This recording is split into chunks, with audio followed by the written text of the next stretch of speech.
everyone joining us from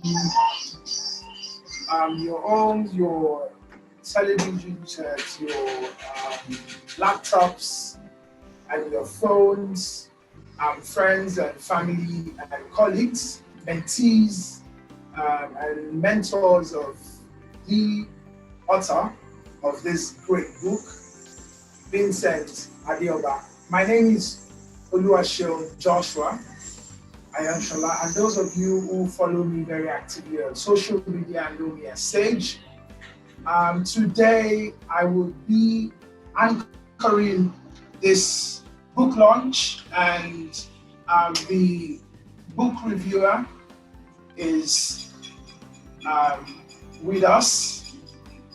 The author himself is with us, and we would be going on very swiftly, considering that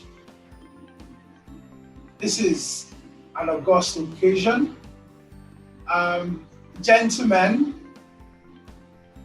without much ado, we will start with the first item on the agenda, which is the national anthem. And I will just urge us to rise as we take the national anthem on the count of 3. 1, 2, 3. Compassion, Nigeria's all to serve our Father's land with love and strength and faith. The name of our heroes past shall never be named.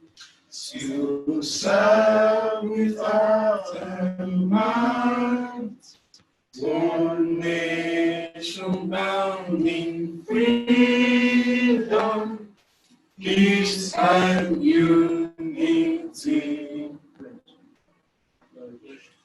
Let Nigeria, my country, to be faithful, loyal, and honest, to serve Nigeria with all my strength, to defend our unity and uphold our honor and glory. So help me God. Amen. Yes, thank you, gentlemen. I would have asked us to clap, but I know it wouldn't have any effect, considering that this is virtual reality, and this is the world that COVID-19 has thrown all of us into. These are really uncertain times, and even more uncertain for job seekers. And I see that is why a number of us are very excited and at the same time keen on finding out what Vincent has in the covers of this book. I speed read my copy today, and I must say one of the things that struck me the most is the portion where it says that education is beyond grades. And for those of you who know Vincent very closely, or who have either worked with him at PwC, I interned there in 2018, you know that one, you cannot outwork Vincent, you cannot outsmart Vincent. So if there is anybody who has the credibility and what lawyers call the locus standi to write a book on employability, definitely it is Vincent Adioba. To welcome the author, to give the welcome address, the indefatigable and the intelligent, and very recently, I will not move forward until the youth decide to get involved. And one of the ways we can get involved is not just through politics alone, it's also through capacity building. Okay, it's also through empowerment, and positioning ourselves for opportunity both in the corporate world and outside the corporate world, business, politics, and in other areas. And today I'm excited with the people that we have, our speakers. They are individuals that they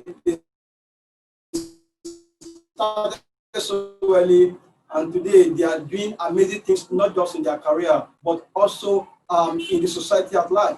And I also want to thank my family, because I won't be who I am today without my sister Morenike, without my uncle, Mr. Oniyelu, and many other people that supported me, and they keep supporting me every year. I remember when I lost my mom 20-something years ago, and a child that never had opportunity to meet his dad, selling okra when I was young, selling pepper, escaping kidnappers, survive flood and other challenges that I faced before I get to this point. So whenever I have opportunity to talk to young people, I always challenge them. It's not all about your background. It's not all about who gave out to you. It's about your dream. It's about your ability to stay committed to your future. It's about working hard. It's about waking up every day with determination,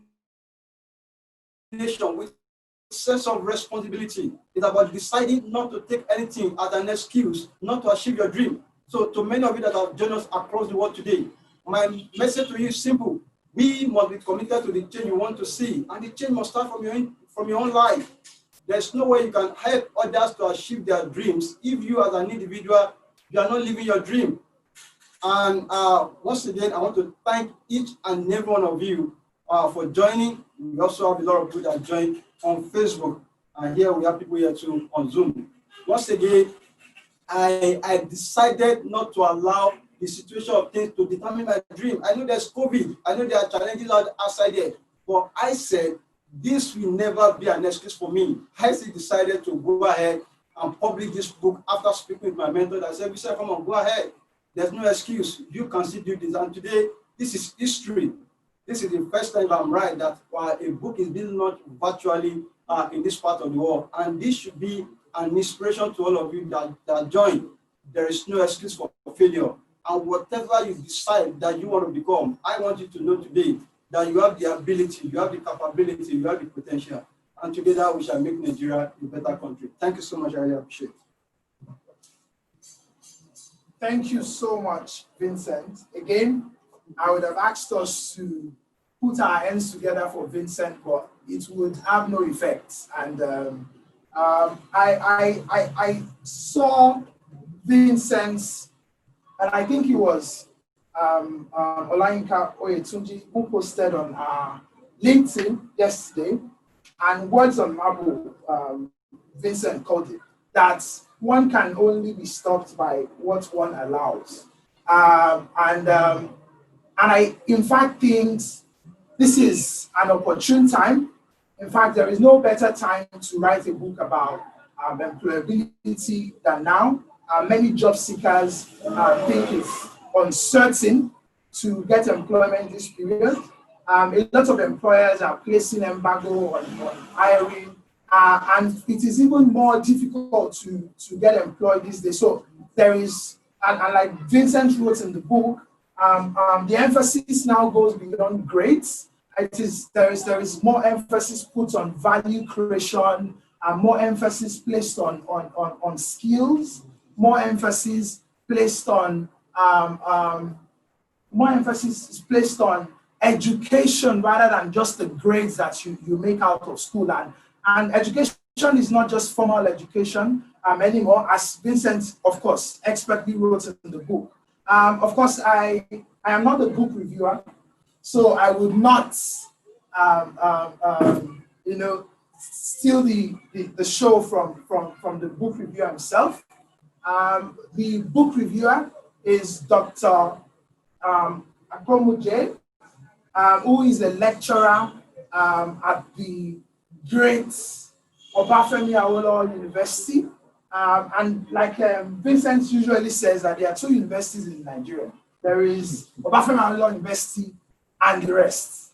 And I know Chief Dele Momodu is a proud alumnus of the greatest Ife, right? I mean, from Great Ife. Yes, and Olayinka as well. Myself, although I just graduated just yesterday. I mean, compared to Chief, and Olayinka, but definitely. So I would let Doctor take over to review the book. You're welcome, sir. and that is the matter of unemployment in Nigeria today, especially among the youth, which is very alarming at the moment. I'm sure we would all recall all of the times the nation tried to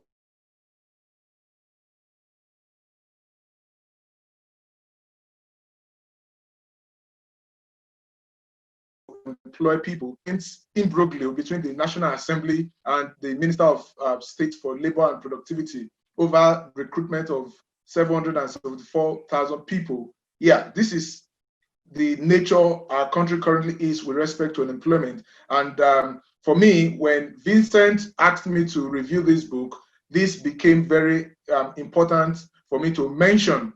So yeah, there is the matter of unemployment, and many Nigerian youth are suffering from this pandemic.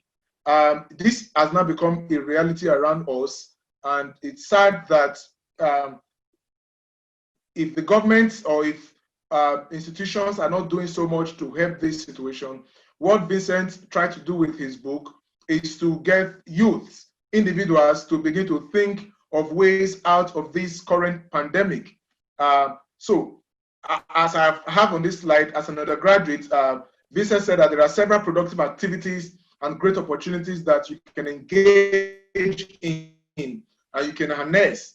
The important thing here is you need to invest your time in many activities, in many things that would benefit you and that would help you hone your skills and become employable in the labor market. Again, it's not, Vincent also mentioned that it's not getting your desired job.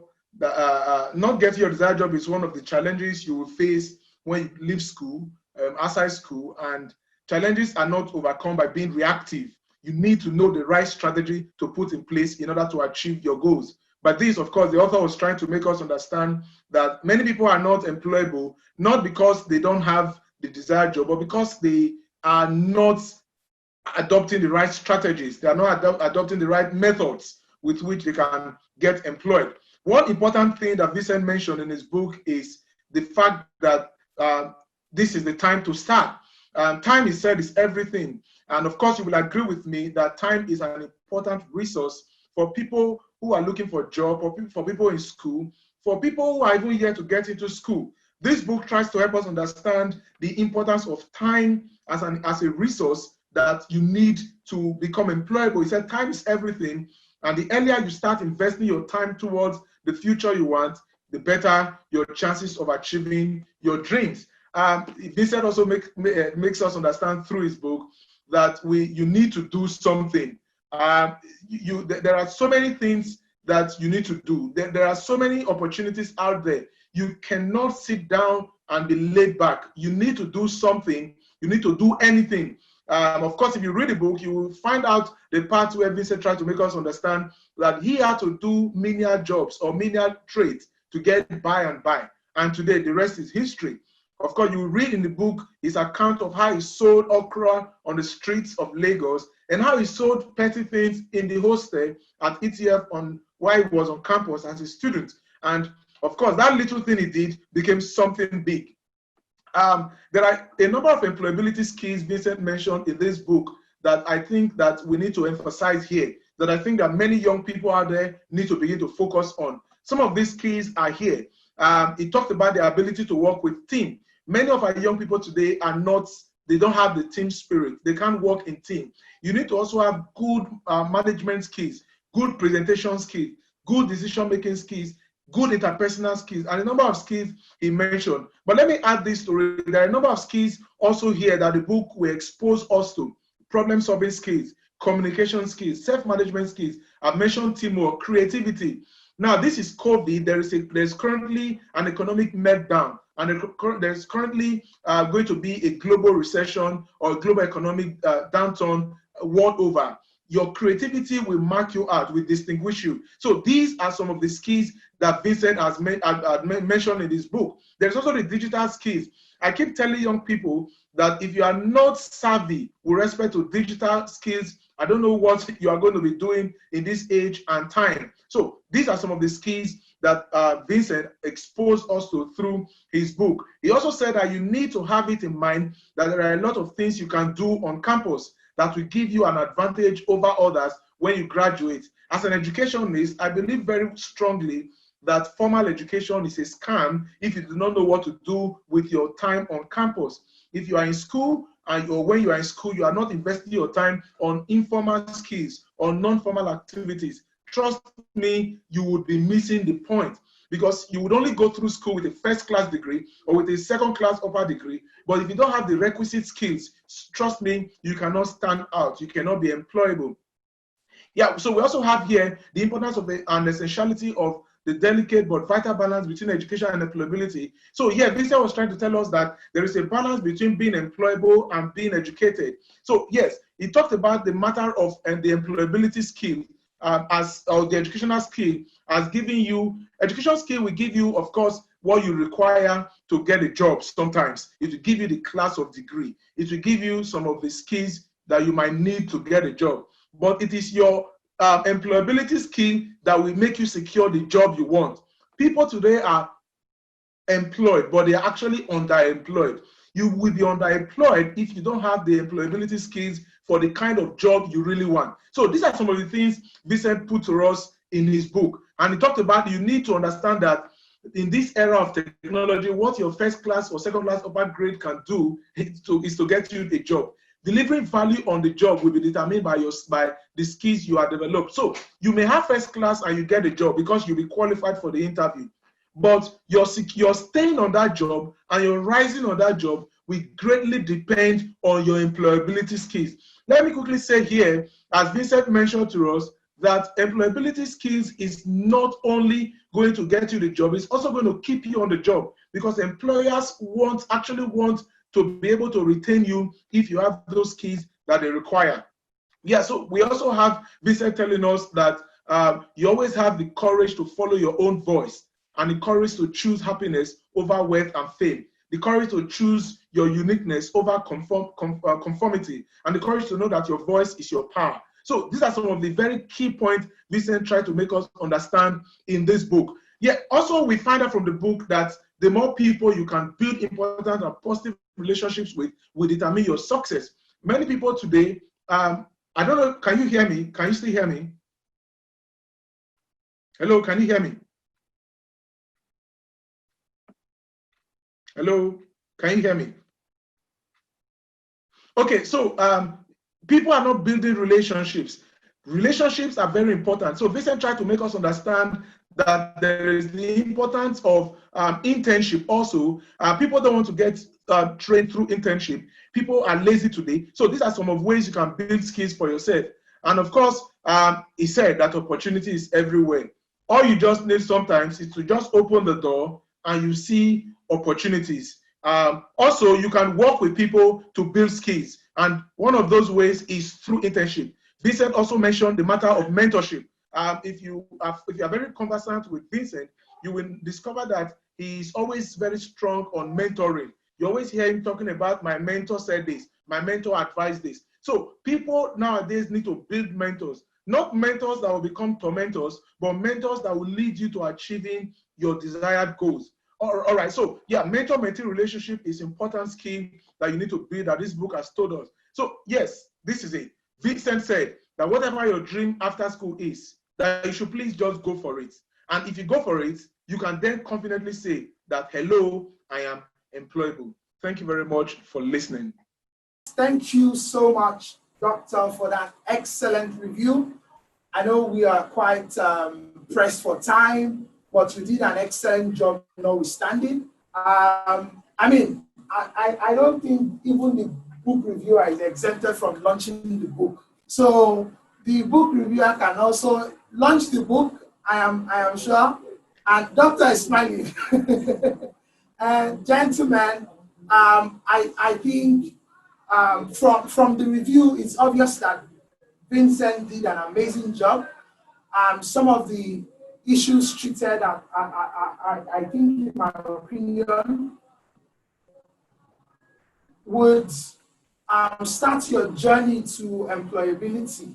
We talked about mentorship, internship, You don't become employable by remembering later in time. So I know a colleague of mine who didn't have a CV until his final year in university, and that is very typical of Nigerian students, right? That it is about few days towards their final exam that they just wake up and remember, oh, I should have a CV. Oh, and then somebody tells them, oh, can you send in your CV? And then they start to build one. In my opinion, I think the journey to employability starts from your first day in the university. In fact, you should have a CV even when you don't have anything to put in it, as Vincent has rightly said. And thank you so much for that review.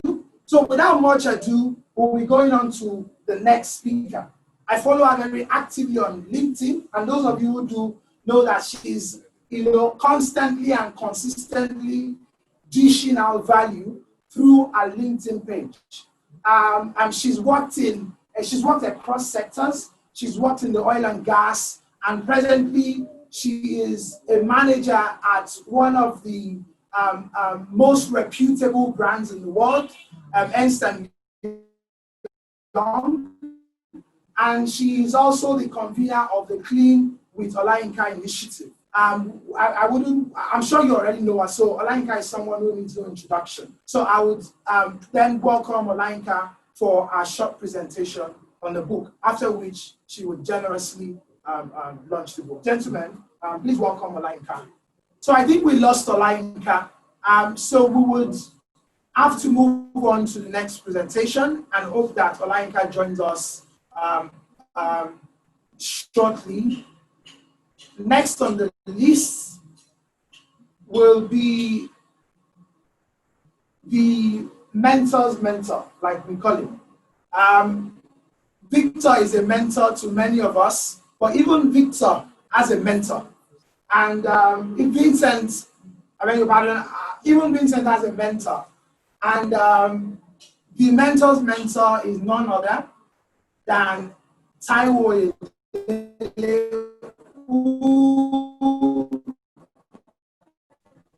is a partner at PwC and the West Africa of the Impact Africa Foundation. And through the foundation, it does excellent work reaching out to students in rural parts of Nigeria. And over 1,000 students, and I believe more, have benefited from the scholarship scheme of the Impact Africa Foundation. Gentlemen, like Olayinka, Mr. Oyedele needs no introduction. So I welcome Mr. Oyedele for a short presentation. Thank you very much. And thank you to everyone. Congratulations to Vincent. And I recognize all the other speakers, particularly Kabiesi and Chief Dele Momodu. Welcome to everyone. I'll just spend a few minutes sharing my thoughts. I've started reading the book. I haven't finished reading yet. Maybe about halfway done, but I can say it's a very good job that Vincent has done, and I'm really proud to be associated with someone like Vincent. So what I want to share with, I know we have a lot of young people on the call. I don't know whether if the book reviewer can stop sharing so we can see the videos. So I know there are a lot of young people on the call, so I wanted to just share my few thoughts on how to help them think differently. And my presentation, my speech is what I've titled Employability Starts with Your Mindset. Why do I say that? The way you think about employability or whether you're starting a business is in fact the most important thing. I want to use an analogy so we can relate with my message.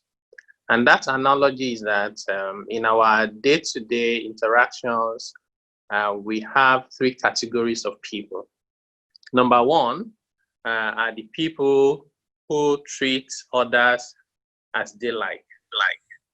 And you can think about people who treat their, housemaids, their drivers, waiters, as they please. because they really don't care about how those other people think. Now, when you think about looking for employment, you are in that category if you are the one who goes to someone and say, please, can you give me a job? Because in my village, everybody is suffering. I'm poor, my family, we manage to, in fact, we borrow to be able to finish my education, and we are dying. Without your help, we cannot survive. You're in that category because you really don't care about the employer. You're only, interested in how you are being, treat them as you please. If you're into business, the only category of businesses I can compare under this category is government enterprises, government agencies. So you go to government offices and they don't care. They treat you as they please. If you are doing your private business and you have that mindset, your business is dead on arrival. You can't survive.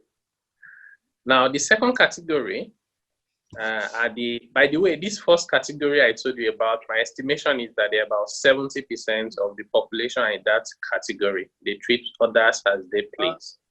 The second category are the people who treat others as they wish to be treated. So in this category, that's how you find, for example, people treat their close friends, those who are married, their spouses. It's essentially where you put yourself in other people's shoes.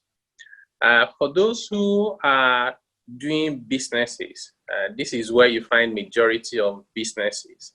For those who are looking for employment, this is the category where you tell the employer, actually, you know what, I'm qualified, I have the degree, I have the professional qualification, I believe I can do the work, I'm passionate, if you just give me the opportunity, I will give it my best, okay?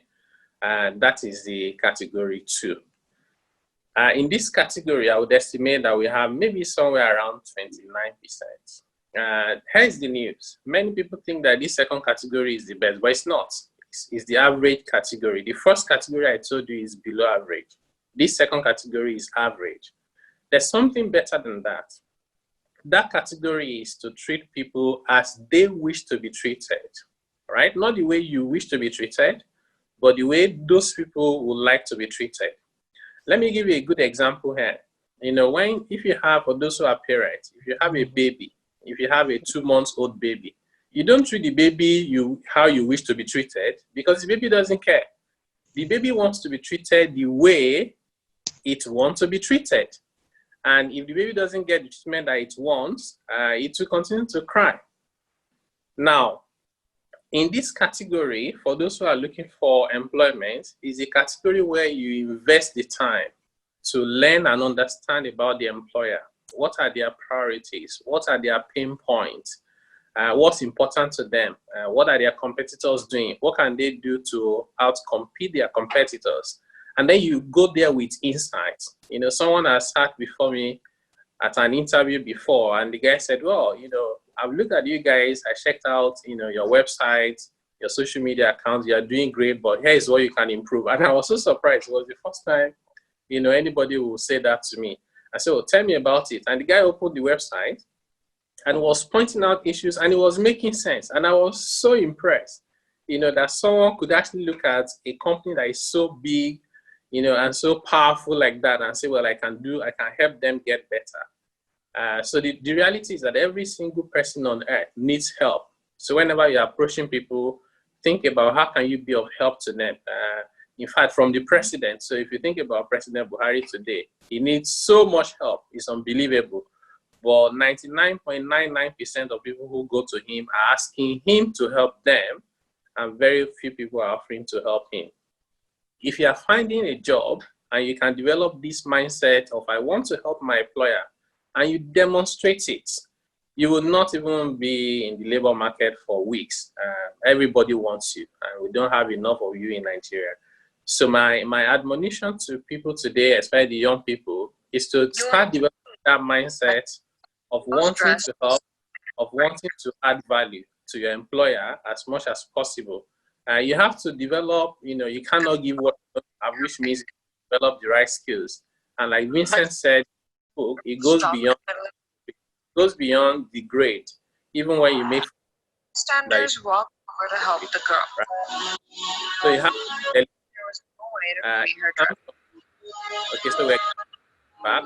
If everybody can be on mute if you're not speaking. When this guy walked over.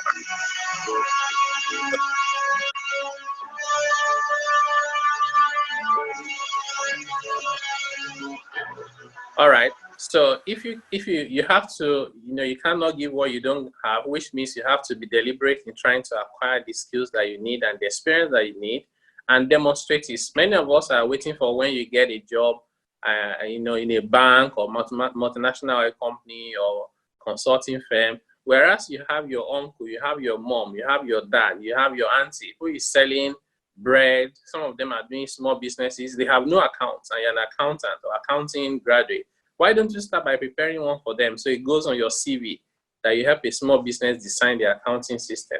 Why don't you think about customer service, whether they've never done any surveys or even asked questions from the customers before? Do that and put it on your CV. So the opportunity to gain the experience you want is right there next to you, and you just have to be conscious of it. In addition to the other skills that you need to have.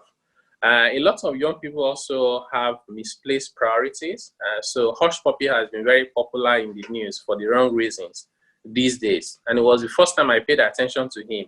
So I looked up the guy on Instagram, and he has 2.5 million followers. I looked at Aliko Dangote, he has less than 200,000. I looked at Tony Lumelu, and he has around 550,000. So I say, so if somebody was following Hush Puppy, what would they learn from the guy? So we have to be focused about what we want. We have to work towards it, and we have to be committed to it. Overall, I wish you young people all the best, but you need to make it happen. And I know that the circumstances may be difficult, but you can thrive notwithstanding. So thank you very much, and over to the hosts. Thank you.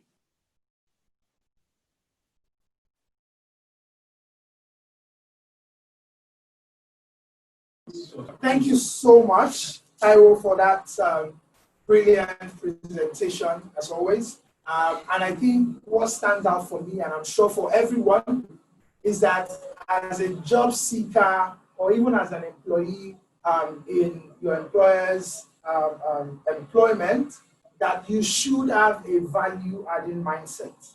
And whoever has a value-adding mindset wouldn't be in the labor market for long. And you shouldn't just have the mindset, you should be able to demonstrate it. And that stands out for me. Of course, the pop culture reference to Hush Puppy with most Nigerian youths is you want to be a great task consultant, but you don't follow Taiwo Daily, but you follow Hush Puppy. You want to be a senior advocate of Nigeria, you don't follow Femi Falana SAN, but you follow Whiskey and you can't even sing. I mean, like a lot of misplaced priorities right there. That's thank you so much, Mr. Taiwo. And I will just take a few. Just a couple of minutes for Mr. Taiwo to launch the book, and just say a couple of words to Vincent before we move on to the next.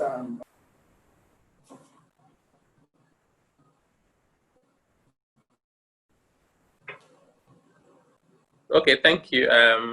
I already said a few things about Vincent, just to commend what he's doing. And I know that he's also been supported by a lot of you guys, friends and well-wishers. So we want more young people to think positively like this and try to make their own contributions as much as possible. You don't wait until you become the Aliko Dangote or you become president of Nigeria to start helping people.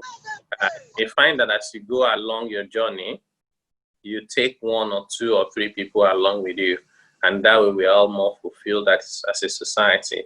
So in terms of launching the book, I've already communicated to Vincent that I'll be sponsoring 50 copies of the books for people who are participating today. So thank you very much. Thank you so much. And we're grateful. And for those of you who who have joined. And for those who have copies, I already asked you to participate actively in the chat box. You can tell us your favorite quote from the book. And for those who are yet to read the book, you can tell us your favorite quote from the speakers. Thank you once again, Mr. Oyedele. And Olayinka has joined us, and she will be going on. She will be going next. Like I introduced her earlier, she's worked across sectors before she joined EY, which is one of the top 4 accounting firms in the world. She was with Petrolex as a corporate finance manager, and she's also the convener of the Clean with Olayinka initiative.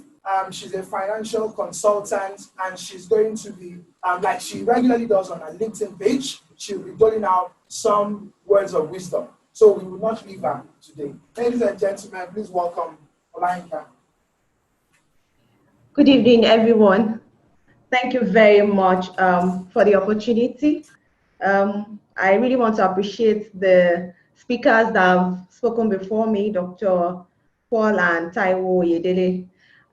Victor, Vincent, this is kudos to you for giving us the gift of this book in our generation. I'm reading the book, and I can say that I can allude to most of the truths that you have written in this book. Congratulations to Vincent for inspiring us in many ways. You have a very compelling story, and you are telling your story to the world to change the mindset of people, and this is highly commendable. Like I said, I'm reading through the book, and I'm going to be sharing some of the things that I've read in the book that have also been guides to me as I live my life. Let me talk about building a business, which is one of the profound truths that Vincent has written in this book. I would say that building a business is something everyone and each person should embrace. When I lost my first job in the bank about 8 years ago, I survived for about 1 year on my jewelry business. And I started my jewelry business because I just love jewelry. And that business was what sustained me when I didn't have a regular employment. Now, the funds from that jewelry business was even higher than my monthly salary, but I still pursued paid employment because I just wanted to build a career. So building a business is not something that anybody should jettison. Vincent also mentioned about learning a skill. He emphasized the fact that you should never waste your time. I mean, that is just so profound. Well, as a secondary school leaver, I also learned the skill of hairdressing, how to use my hands. And today, I'm not a hairdresser, but I use the skill to style my daughter's hair. I use the skill to style my own hair. And that way, I'm saving money, and I'm also saving time. More importantly, the power of relationship. You know, in the book, you will learn how Vincent met his mentor today, Taiwo, and he emphasized the power of relationships. Honestly, as human beings, you cannot achieve anything without the quality of good relationships. Vincent always mentions and celebrates his mentor. He celebrates people that have helped him to become who he is today. And that shows that there is no self-made man. We all need people to survive. And this is something that everybody should take seriously. Please take networking seriously, take relationship building seriously. It's not just about what you can get from those relationships, it's also what you can give to those relationships. Speaking about limitation, which is also something that depicts the life of Vincent, I would say that limitations exist as far as you allow. If you are like me that has gone through a series of life challenges, you will know that nothing is absolutely impossible. And if you give me 6 words and you ask me to tell you a story, what I will tell you is this: that you should believe and push, and everything becomes possible, because really we are only limited by what we allow. Let me close with this quote by Norman Vincent Peale that says, "Throw your heart over the bar and your body follows." I would say that success is as much as you envision it. If you want to be successful, you need to adopt the principles of success. And this you can get from I Am Employable. It's full of lessons that you can employ. It's full of lessons that can help you on your path to success. I would recommend everybody to buy this book, and I would also ask you to please apply the principles. Thank you so much for listening. Over to you, the host. I said just sticking to the same structure.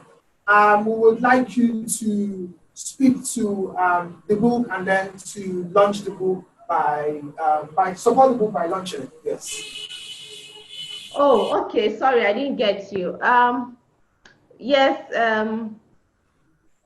the book, I've spoken about the book in my presentation. In terms of launching, I'll launch with 20 copies. Thank you so much. And we appreciate your time, your efforts, and your resources. And for everyone who's joined in, just a quick comment before we introduce the next speaker, who will be Chief Dele Momodu, and is being here since 4 o'clock on the dot. And we really commend Chief for joining us early enough in time. But before I introduce Chief formally, I would ask, I see that there's a lot of interaction going on in the chat box, but we would request you to take it to our Facebook and Twitter pages. So using the same hashtag, I am employable. So gentlemen, please, your favorite quote from the book, as well as your favorite quote from the speakers, please tweet at Vincent and use the hashtag I am employable.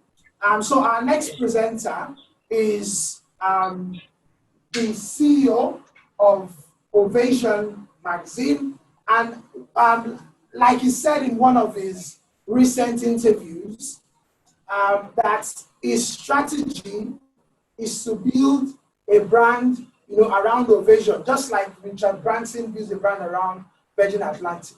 And it will be difficult to divide one from the other. So when you think about Dele Momodu, you think about Ovation, and when you think about Ovation, you think about Dele Momodu. Chief Dele Momodu has not only impacted those that I know, he's also impacted me personally. And I don't know if he remembers this. In 2017, at one of the conferences which held at Eco Hotel, I believe, Chief sponsored my team and I to an international competition in Delhi. And he paid for our tickets from Nigeria to and I'm sure he has no idea about this.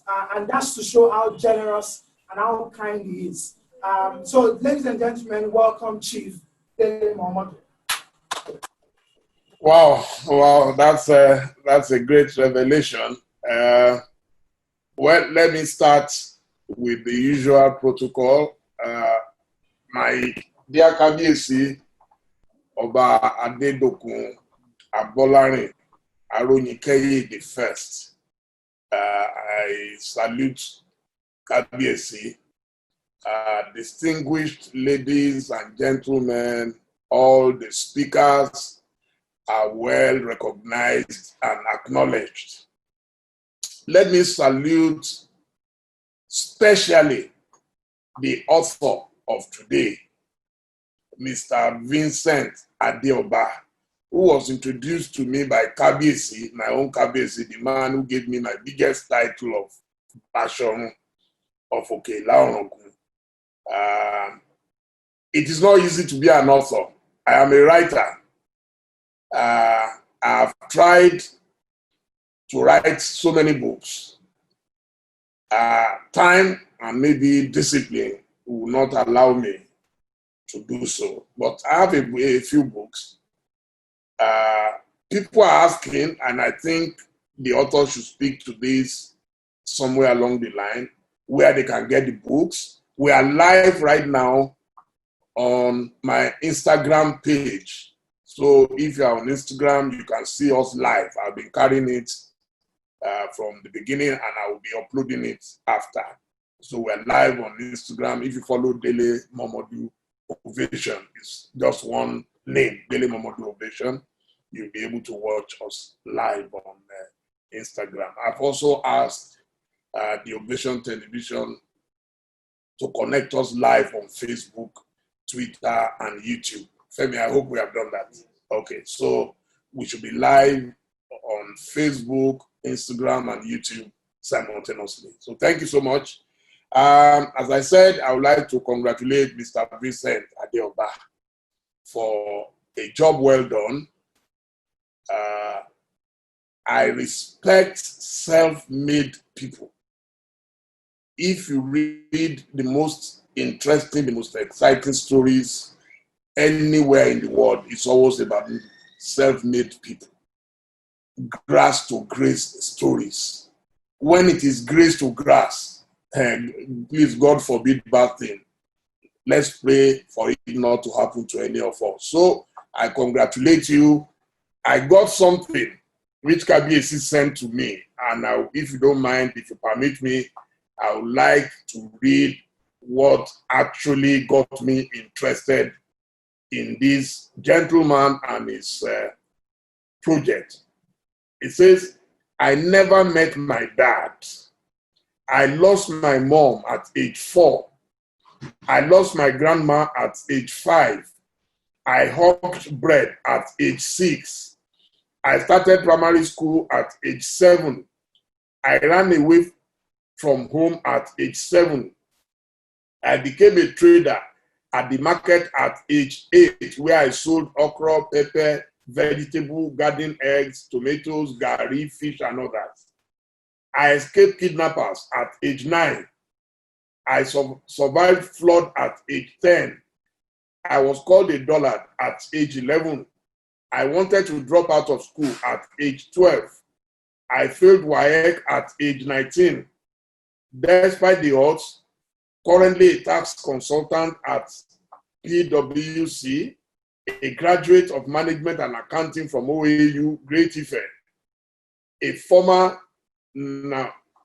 NAUSA president, a former ACCA student ambassador. Could the host kindly spotlight me? My crew at Ovation TV want me spotlighted during this session so that those who are watching from all over the world can see who is talking to them. Please, the host should please spotlight me. Or what I'm seeing is John Omolo Show. Please, if you can. Fantastic, if you can. Thank you. I'm yet to be spotlighted, but I will continue while they are fixing that. A former ACCA student ambassador, a former CIMA campus representative. I had a 5 grade points in 100 level second semester. That's serious. 5 out of 5. Wonderful. An author at age 20. I started my business at age 22. I became a millionaire at 24. I started Sarah Vision at 25. I founded Sarah Schools at 25. IAF ambassador at 26.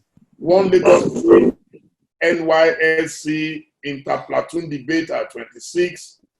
Journey still ongoing. So, who would look at this kind of resume and trajectory and not be impressed, except you are a wicked soul?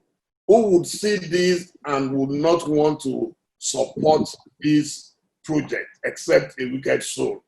I can tell Vincent very humbly that we share a lot in common. Maybe there is what we call the age difference. I met my dad. He died at the age of when I was 13 in 1973. I lost my mom much later, so I had the privilege of knowing my mother very well. I lost my grandmother while I was young. Yes, I once sold bread. Maybe I didn't hawk bread, but I once sold bread. After being the highest paid editor in Nigeria, I lost my job.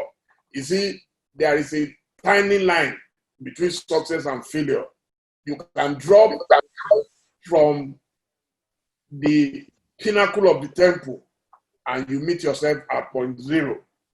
I started primary school at 6. I didn't run away from home, but I did menial jobs in between.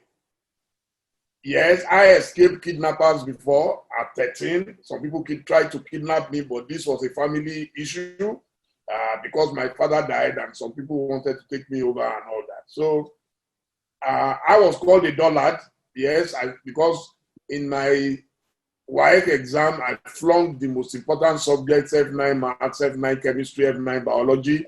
I didn't do well. I had a poor grade 3. My mom sent me back to school. So when you look at this trajectory, you'll see that all of us, either by divine intervention or accident of birth, we are all connected one way or the other. And the biggest problem facing Nigeria today is that of unemployment and mass poverty. So I'm happy that God has given Vincent Adeoba, the wisdom and ability to address this very, very harrowing situation. Every family I know in Nigeria today has so many unemployed people. There is nothing as ridiculous, there is nothing as disturbing as spending time to go to primary school, secondary school, you graduate, some do master's degree, some even do PhD, and they have never worked in their lives. So I'm happy that this book is able to address the issue of why some will be employable and others won't. From what I can see and I listen to the other speakers, it is important for us not to think about going to school only in terms of acquiring education, but in terms of acquiring the totality of life's experience. Without experience and exposure, you may be the best brains in your class, and you may be the one that will never get a job. So being employed and employable requires more than just your certificate. There is what I call VAT. VAT, if I ask most people what is VAT, you will say, yes, I know it is value added tax. But I call it value added tricks. There are tricks to everything in life. And if you don't find the secrets of those tricks, then you may just be in limbo. I was very fortunate that as a young man, I knew how to warm up to older people. My best friends, my bosses were much older than me. At the age of 22, 23, I met the then Deputy Governor of Ondo State, who made it possible for me to be a private secretary. From there to Oba Olubuche II, from there to MKO Abiola, and so on and so forth. But what I'm trying to say is that they were not just employers, they were mentors. They were people I wanted to be like. Today, if I want to take certain decisions, I will ask myself, how would Obashidade have dealt with this situation? How would MKO have done it? How would Dr. Mike Adenuga have done it? You see, because I was privileged to have these mentors. There were times that you would think even your mentor don't like you. I remember Obashidade in particular, and I want you to take this away. That today, your mentor can praise you and say you are doing well, and tomorrow Obashidade will say you are an idiot. And then you are shocked. Only yesterday, sir, you told me I'm the best. And there is a popular saying, it says, a star is as good as his last performance. So for you to retain your job, for you to be employed and employable, you must be able to deliver. You must be able to perform. All the leadership problems that we say we have in Nigeria, it's not because it's impossible to govern Nigeria, it's because people are not determined to perform. at all times. So I know time is fast spent. I would like to present the book, but I don't even have an idea of how much one book is costing, the launch price. If someone can let me know, then I can decide. But I can assure you that I would like to get these books to as many libraries as possible. When I know how much it is, then I'll be able to tell you if I can do 50, if I can do 100. Thank you so much for this opportunity. And if there is any question or something later, we'll be able to address it. Thank you. God bless you.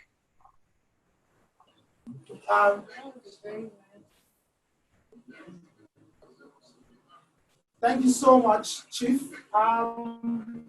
The author just informed me I can hear you. a copy of the book goes for 2,000. Copy of the book. A copy of the book goes for 2,000 naira. Sir. 2,000 naira. Okay. Thank you so much. So I will communicate. We're live on here. So this is COVID season. So we don't want to give any wrong impressions. But by the grace of God, we will do a generous distribution of the book.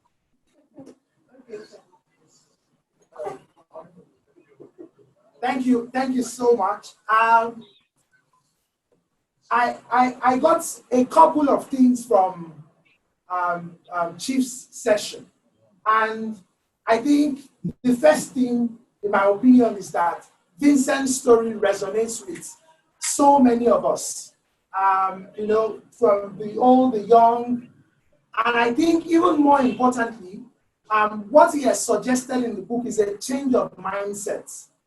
That your circumstance in life should not keep you down, that you should take the little that you have and make an empire out of it. And that is what Chief has done. That is what a lot of us are doing. And I'm sure it is because of the same story that connected Vincent and his mentor, Taiwo Edele. And that is what we need as young Nigerians, that change of mindset. And knowing that as long as we keep our mind to it, and like they say, we are a product of our vision. What we see is what we will become. And if we see ourselves as employable, as hardworking youths, and making sure, and like I say, the media should do a better job spotlighting those who are making money from legitimate income, right? And not just those, who are making money from illegitimate things. And I know a couple of people who, by their sheer effort, make not less than ₦1 million, either from their employment or from their businesses. And another point that Olayinka made was that one of the greatest regrets that I had in school was not starting a business. So your employability should not be limited to receiving salary alone. You should also be, like Mrs. Awoshika said, you should have an entrepreneurial mindset, even if you're in somebody's employment. So I think that was an excellent one. And of course, VAT, we will not forget that, sir. Value-added tricks, we are going to add that to our book of wisdom. Thank you so much, sir. And I'll move on now very swiftly to the next speaker. Kehinde Fadare, who is a colleague of Vincent, and also is also a consultant at PwC. And just after Kehinde, Fadare, we'll be having Kabiesi, who will be joining us very shortly. So Kehinde Fadare, you're welcome. Good evening, everyone. His Royal Majesty Oba Adedokun, Chief Dele Momodu, Mr. Taiwo Oyedele, Olayinka Olatunji, and all the fantastic speakers have been lined up here. I must confess that I consider it a great privilege to make a presentation at Vincent Adeoba's book launch. And I've titled this presentation, I Hoped. How did I get here? Everything I wanted never happened. How did I get here? Everything I wanted never became mine. I am left to wonder, after all my imaginations, aspirations, and intuitions, after the worries and sufferings, the glowing and the hoping, the hope, how did I get here? Yes, I knew my chances were slim, yet I hoped. I hoped life was going to be kind to me. I hoped. I hoped life was somehow going to bring a miracle my way. I hoped. I just hoped somehow an opportunity to spread my wings and fly would come. I hoped. I hoped someday I'd get a call, I'd win a lottery, I'd meet an angel, I'd land my dream jobs, and all of my dreams would come true. I hoped. Even when I didn't know how, I hoped. Now I am left wondering, even with all of these, how did I get here? Everything I hoped for never happened. I thought about this over and over again. Over and over again. I thought over and over again until my mind's eyes popped open and it struck me like the striking of a thunder. I realized I hoped and hoped and never acted. I swallowed the pill and accepted the hint. Hopes are not good enough to drive our dreams, not powerful enough to get us from here to there, not good enough to keep us ahead of the game. It's not good enough to hope and dream just for the sake of it. I accepted. For every future I have admired, an action must be best. And that was a turning point. Then I started a journey to unravel the coverings around who I was and the actions I needed to take to grow. A desperate search to become me, to become the fullness of what I could be. And now for every hope and dreams I have, plans are best. For every of these, I take baby steps to step out of my limiting selves and to become my very best. And now I have grown. I glow. And now I have another question. How did I achieve so much? It seemed it was impossible and my background was going to keep me to the ground. It seems my wings were chipped and I could not fly. It seems the skies were too dark. But now I wonder, how did I get here? I know the answer. I not only I took actions and spread my wings to fly. The big question is this: will you just hope or take actions, spread your wings, and fly far beyond your imaginations? Thank you very much. Thank you so much, Kenya, for that beautiful rendition. It was excellently and expertly and clinically delivered, and we appreciate you for that wonderful one. We will move on now to the next speaker. She is a special advisor on media, special assistant on media to the state governor. She is a media expert. She is an entrepreneur, none other, ladies and gentlemen, than Mary Osho Omotosho. Mary Osho Omotosho will be joining us very shortly. And while we wait for the technical team to unmute her, I would want to remind us again to please go to our media platforms and tweet using the hashtag #IamEmployable and use your favorite quotes from the speakers and your favorite quotes from the book. And the speakers have said too many things from Mr. Oyedele, who spoke about having a value mindset. And he also spoke about, ladies and gentlemen, misplaced priorities, that if you are in a particular field, that you should be following the most, successful people in your field. If you're a tax consultant, you should be following, the likes of Wale, Adewale, of KPMG, Olatunji Oyetunji, Olayinka Oyetunji of EY himself. If you're a lawyer or a law student, you should be following the leading lawyers. And Olayinka Oyetunji also spoke excellently about why it is important to acquire additional skills to your primary course, as well as starting a business if you can. And Chief Dele Momodu spoke excellently about using the power of your story. And like Vincent also wrote about having a changed mindset. Like I said at the beginning of the session, that you can only stop yourself by the thing that you allow to happen. And, like I always say, when you start to win, it's also important that you realize that you cannot rest on your oars. So for some people, once they join, a global organization like PwC, they just plateau. And then you can always challenge yourself to do more. You can always unlock new.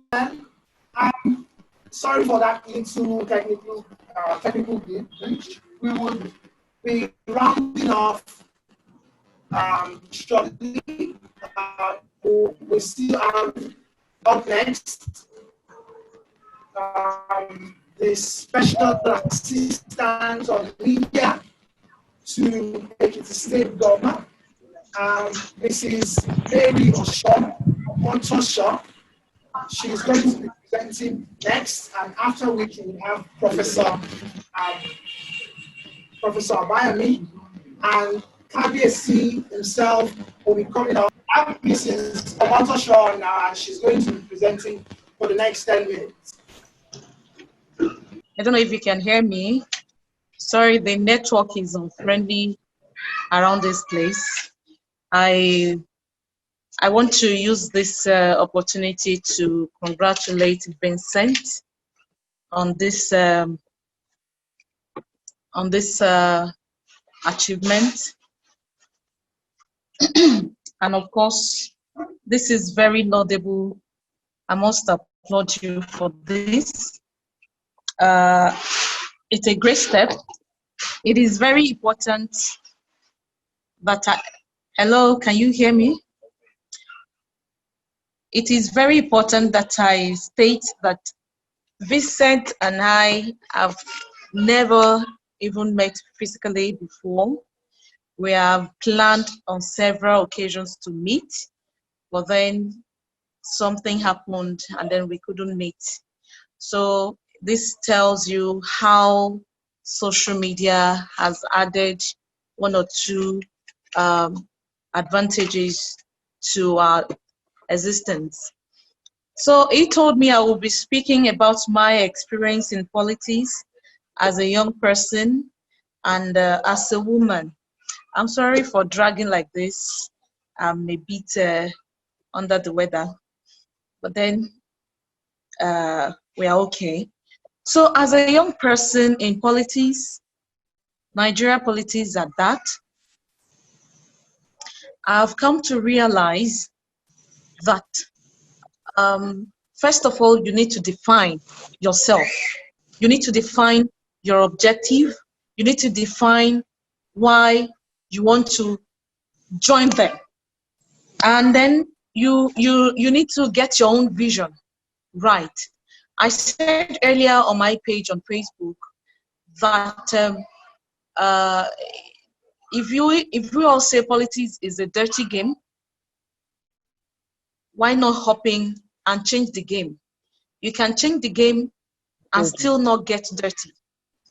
And then The other man, Kende, said something about spreading your wings and flying far beyond your imagination.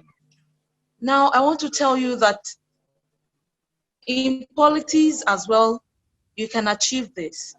It is not as scary as a whole lot of people are making it to look like. As a matter of fact, recently I was addressing a group of young women, and I told them that politics, the men, not really the men, a whole lot of people are presented politics to be very scary, very unwelcoming environment, so that the women can stay off, can stay back, and then leave the space for perhaps, people who shouldn't be ruling us. Because whether we like it or not, politics is like an avenue. Politics determines who rules. Politics determines who makes the policy that will come back to affect you, who is, well enlightened and well educated to even be in the position where the other person is. What am I trying to say? I'm trying to tell us that as young people, we should see politics as the way young people see it now is that a second option. Let me just check and see if, let me just try and see if it's going to work. But the way we chase life, we chase materials, we chase our future, we chase with our vision and dreams. If we imbibe or try to put politics into our plans and say, okay, I want to go into politics and make a difference. For me, I've decided to create a new phase in politics. And how do I mean? For a whole lot of people, once you say you are a politician, you are a liar naturally, you are a killer or murderer naturally, morally, you are not welcome in some places. And so everything negative is attached to politics in our brains, in our mindset. And so for this reason, a whole lot of good people stay away from politics. But by the time you see people who are willing and have genuine interest, genuine motive of changing situation, of doing things right, we chase them away with this mindset as well. If we as young people, I always say that because a whole lot of us will say, they say the future, we are the leaders of tomorrow, and then the older people have refused to leave the space for us. The truth is, the older people will not leave the space for us willingly. They won't leave the space for us if we do not prepare ourselves to take over the space. And it is not by force, no. It is not by violence, but it is by what you have to offer, what you are bringing to the table. And I always tell young people who are interested in politics that if you want to really have to choose your leader or your mentor, the way you choose your mentor, perhaps you are an entrepreneur, you want to have a mentor, you want to make it in life, you want to come out well, you want to get it right in your line as an entrepreneur. Also in politics, you want to get it right. You want to make a mark. You want to make a difference. You want to show that you have something to drop on the table. You want to show that you can be a good policy maker. You want to show that you can also be part of decision makers. You have to choose your mentor or your leaders right. It starts from there.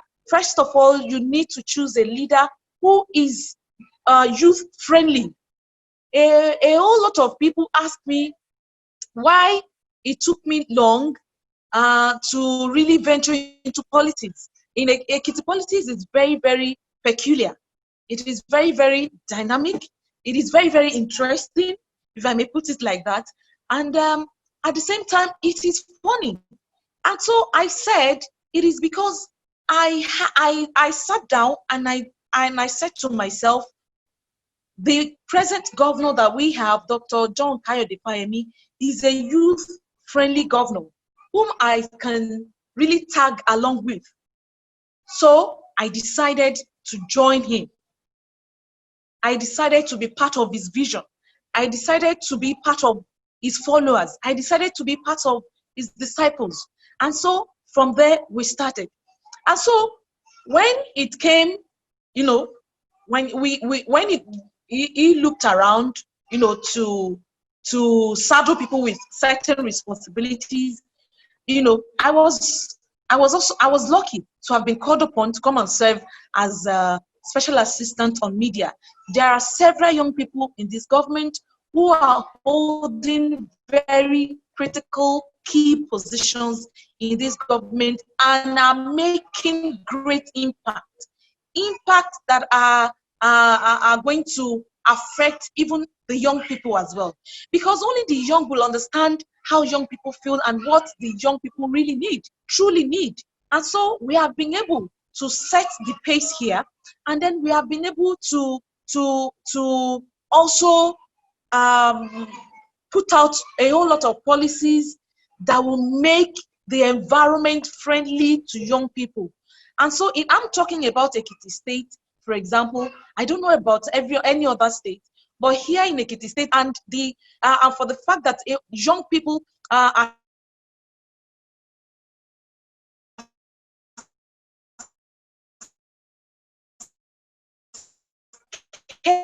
scared of venturing into politics. So we have to sit down. If politics, do I want to change the face? If your goal or objective is to change the face of politics and be the new face of politics that you want to see other people play, then it has you have to be serious with it, and then you just have to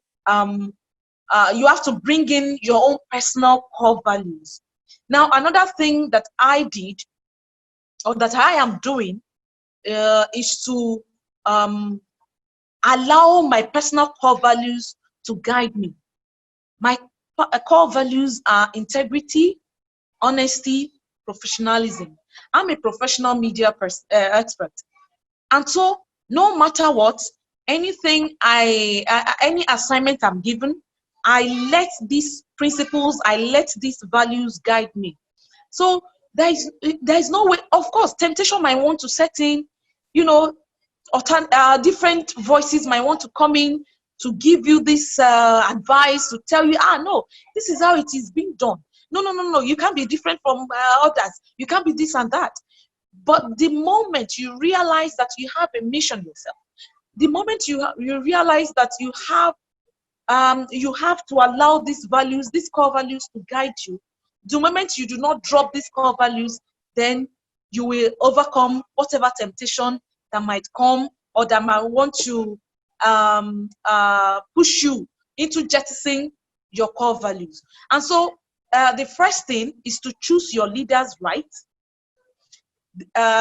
You may want to call it mentor.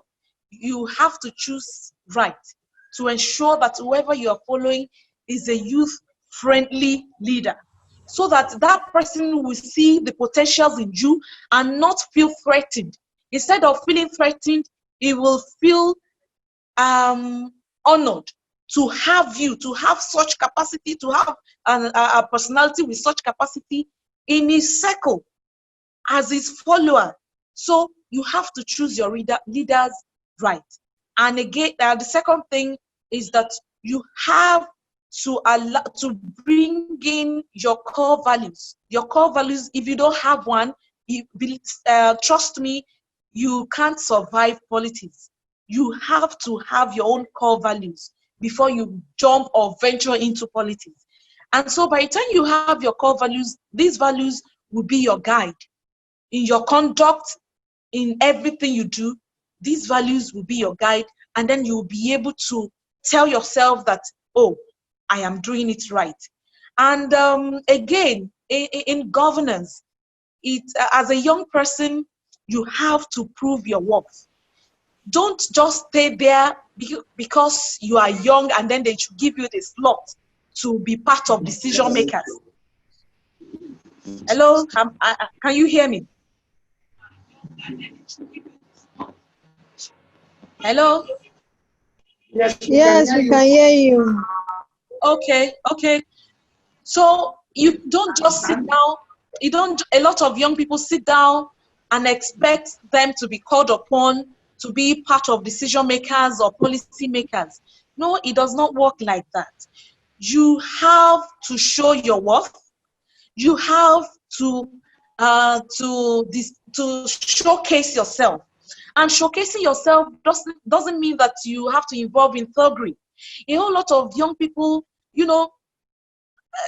when it comes to violence, they think of the youths. But when it comes to the juicy part of governance, they think of, okay, who is reasonable, who is matured, who has this, who has patience. A whole lot of young people, I'm sorry, are not patient. We are overzealous at all times. But then we forget that in governance, you have to show that you have the patience. You have to show that when it is, you can decision. You can sit down and listen to advice, pieces of advice here and there, and take the best of advice that has been offered to you. And so in politics, it is a different, it's a different ball game because, hello? Okay, can you We hear can me? hear you, ma'am. Yes, ma'am. Okay, so it is a different ball game. I can only appeal and urge our young people and advise our young to away by negative things, negative comments about politics. That you have to be violent to be to be a politician in Nigeria, and that you have to be corrupt. You have to learn to tell lies. In fact, I have someone who advised me, because when I came on board for the House of Assembly seat, and so a lot of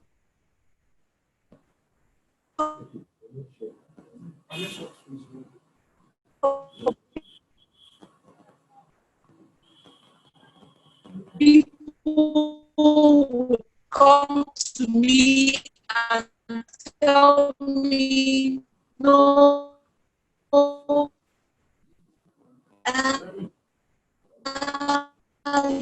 you don't have to be straightforward if you're on it from there. It starts from there. People to be in your handbag act. Each time you want to look at them again and check yourself. Is that what I am doing? Yes. So I will only urge our young people and appeal that politics is not as scary as it is being described or as it is being played in some other places by some other people. We can actually be the change that we want to see in Nigeria politics. Thank you so much. Thank you so much for that very comprehensive presentation. Indeed, we are all political animals, and very respected people have severally said that when we don't join in, that we would have the worst set of people ruling us. So for those of us who believe strongly that we can change the story of Nigeria around, then we must step up to be the change that we want to see. Thank you so much for that presentation. And she made a very valid point about visibility. That you have to show your potential. Like you cannot expect them to invite you to the table. If they don't invite you, get a seat and demand, a seat at the table yourself. And we were grateful for your help. And she's been very, very, very instrumental to the success of this book. In fact, I know Mrs. Amantoshaw is facilitating how Vincent will meet the governor. And I'm sure she's going to make sure that happens. And I believe this is a book that the youths of not just Ekiti State, but every state in Nigeria can benefit from. And we depend on people like you to facilitate the process and to make that happen and to get to the right quarters. We are very grateful for that. So I'll just let you take about a minute or less to speak to the book and then to launch it very briefly. Okay. I got my copies yesterday. They were sent to me yesterday. And of course, I got them, I went through them, and I also got the copies sent to Mr. Governor, which I am going to deliver on behalf of Vincent Adioba, by the special grace of God. Myself, I'm going to, like Oga Dele Momodu, we call him Oga in the media world. Like Oga Dele Momodu said, we have to be careful what we say now. So, but personally, I am going to launch this. I'm going to order for more copies for my colleagues, which I am going to pay for. So I'm going to get in touch with Vincent and and get more copies of this book, and then reach out to all my colleagues so that they can also read from this young, impactful Nigerian. Thank you, Vincent. Thank you very much. Thank you so much. Thank you. We're very grateful for honoring our invitation and for taking your time to make that wonderful presentation. Without much ado, we have heard from excellent speakers, and just we've heard from Mrs. Amantoshaw, Taiwo Edele, Chief Dele Momodu. Now we will move on very swiftly to Kabiesi himself, the Oragun of Oke-La-Orogun, who, for those of you who know him, is a barrister at law, and like they say, a barrister and solicitor on the Supreme Court of Nigeria before he became a monarch, and is currently the president, I believe, of a foundation that is contributing immensely to qualitative education to young Nigerians through the Abolari College. And for those of you who know that the Kabiesi has a college in his state and in his community, which is targeted, and it sponsors over 1,000 children, where, you know, with complete education and the feeding, you know. And I know very recently that Impact Africa Foundation also partnered with Oba, and I'll let Vincent say a few words before Kabiesi comes on to speak. Okay, yeah, thank you so much, Shil. I just want to say something very brief. In April 2017, no, it was in February, a friend of mine that saw what I was doing on social media through Sarah School Initiative, was focused as an NGO into support education of children in rural communities and in areas that are marginally not given the necessary opportunity to support children education. So he told me that the king somewhere in Nigeria that has a school, and the school is a private school, and they are providing quality education for the kids, and that the education there is free. I asked him, is it possible? He said yes. So I told him, please, I need the contact of the king. And he sent me Kabiesi's phone number, and I reached out to Kabiesi. I spoke with him that I would love to come to see what he's doing. And I remember that day when I got to the school, I met Kabiesi in the dining hall. He was talking to the kids. He was encouraging them. He was motivating them. He was calling them their name. I was shocked. And I started crying. Kabiesi asked me, Vincent, why are you crying? I said, Kabiesi, you can't understand why I'm crying. That what you are doing for these kids is what will make them to be relevant in the society tomorrow. Because if not for education, and for my family member, my sister, my uncles, and other family members that supported my education, I won't be where I am today. There are some of my friends that we sold okra, pepper, and fish together in Ojaoba and Akure some years ago, that they are still in that market today. Why? Because they never had access to education. So that day, I cried and I told Kabiyesi, I know I'm nobody, but I will try all my possible best to create visibility for this school. And today, I am very, very happy that people around the world are supporting Kabiyesi. Kabiyesi, I want to tell you that you inspire us a lot, and we are grateful for the amazing work you are doing through the Apply and Collect. And it's a very great privilege to have you on this platform. God bless you, sir. Thank you. I must commend Vincent for who he is and his group. For some of us, or very many of us, we know what nation building is all about. We know that nation building is not a thing you get done overnight. It's a relay race. You may start poorly, you may pick up in the middle and hand over the baton to a well-groomed, well-prepared, well-nurtured generation. And that's where we're going. I'm happy I didn't listen to my brother, my friend, Bashorundele Momodu, but we're on the same page.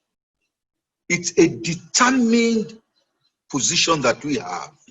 And birds of the same feather all over the world, they always scheme. I've seen Mr. Oyedele Taiwo, great man, Vincent, fantastic guy, and not allowing one's background to pin one's back to the background.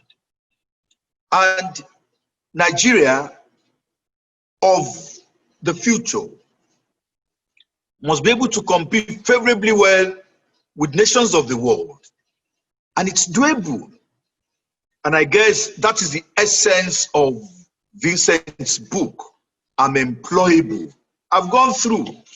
I've not been able to go far, but the content is beautiful.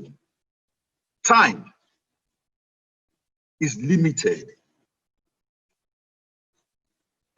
We all know that in the Bible, the Yoruba statement I know very well. Ẹni tí a bí nínú obìnrin, ọlọ́jọ́ kúkúrú ni. Ẹni tí a bí nínú obìnrin, ọlọ́jọ́ kúkúrú ni. We're here for just a while. Even if we live for the next 100 years, it's just a while.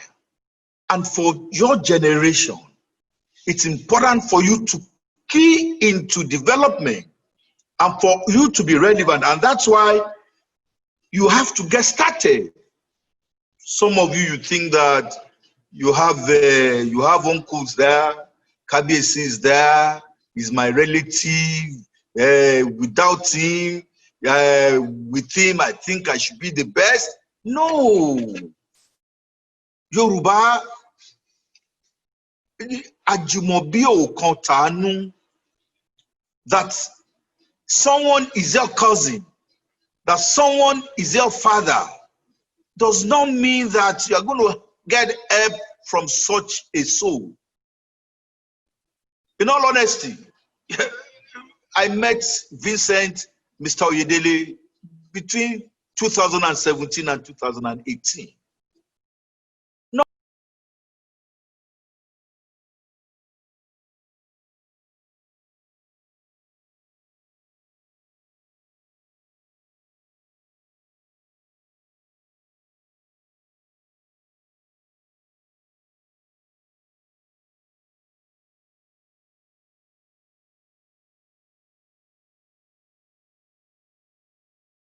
School. We tell our children all the time, yes, when you make first class and you don't have character, when you make a first class and you are not creative, nobody will employ you. Education targeted towards what? You sleep all the time. And Chief Awolowo in his books vehemently oppose young souls sleeping for long time. Time is of essence. For you to be employable, you must use your time well. We must build, we must create, we must recreate. And that's why I made it a point of duty to be part of this program today. I don't have the time, but anything for Vincent, I must be part of it because he's a good example of where we want Nigeria to be in the foreseeable future. Some of us, we've spent our time in the past. 40 years ago, 38 years ago, we graduated from Ife. For me, 1980 to be specific, exactly 40 years ago. I don't think I can live for the next 40 years. So for those of you that will be around the next 40 years, build Nigeria. Do not curse Nigeria. There are challenges. We have serious crises at hand. It is our duty to solve and resolve those challenges because we have all it takes. I've seen it. In terms of talent, we are talented. In terms of gifts, we are gifted. In terms of resourcefulness, we are so resourceful. But again, we keep saying that leadership. The followership is equally bad. But we know that it's a thing that we can get done. So that is why this book is so important for all Nigerians. I'm not the book reviewer, but it's a good book that is meant for all of us. And by God's grace, he sent some copies to me yesterday. I'm going to support him. I'm not a rich man, but we can leverage on the little that we have and make sure that Nigerians key into what you guys are doing. You represent our future, and it's a glorious future. I tell people, my future is glorious. Nigeria is going to be one of the greatest countries in the world. We may be crawling now. We may not get it right now, but with time and with people like you and my lady from Ekiti State, I pray that your generation will get it right. Learn from the mistakes of the past. Learn from right, and we are not doing right. Please do it right. Let's create a creative, manageable, resourceful generations of the future. And I say it all the time. The clarion call for all of us, the clarion call for all of us is well encapsulated in the book of Isaiah 58:12. And they that shall be of thee shall build the old waste places. They shall build foundations of many generations, and they shall be called the repairer of the breach and the restorer of the paths to dwell in. We have to build the old waste places. The institutions developed by the sage and his generation, that is Chief Obafemi Awolowo in the old Western region, between 1954 and 1959, we have to rebuild. The great University of Ife, later Obafemi Awolowo University, that the Oluwasomis of this world developed for us, that the Aboyades of this world created for us, that the Adetunjis of this world tirelessly worked to nurture, that the Okunolas of this world use all that they have in the registry to nurture. It's our duty to make it the best. By now, our university Ife, another university, the first generation, UI, Unilag, ABU, Nsukka, they should be top-range universities in the world. What is keeping us down? Why can't we get it done right? We chase things that are not important. From my experience here in Okela Onogun, I know that all we need to do is to build. All we need to do is to create. Fiery words, KBC, and like people have been saying, those are really profound and timely words. Indeed, I know these days we have been outsourcing everything. But the one thing we cannot outsource, like KBC noted, is nation building. Only Nigerians can build Nigeria, and we should commit more to nation building, and we should commit to a cause, and KBC's cause, which he bears, and his crusade, his campaign for many years has been on quality education. So the one good thing about Nigeria, the fact that Nigeria has so many problems, is the fact that those many problems also present many opportunities. So without much ado, we're rounding off. Our final speaker for today, and definitely not least, is a professor of economics at the great Obafemi Awolowo University, Professor Abayomi Adebayo, who was my teacher, Vincent's teacher, and a teacher to many of us, and so many people on this call as well. You're very welcome, Professor, for your quick remarks on the book and to support Vincent by launching the book. You're welcome. You're welcome. Thank you. Hope you are hearing me. Is my mic on? Hello? Yes, sir. Yes, sir. We can hear you, sir. All right. Thank you very much.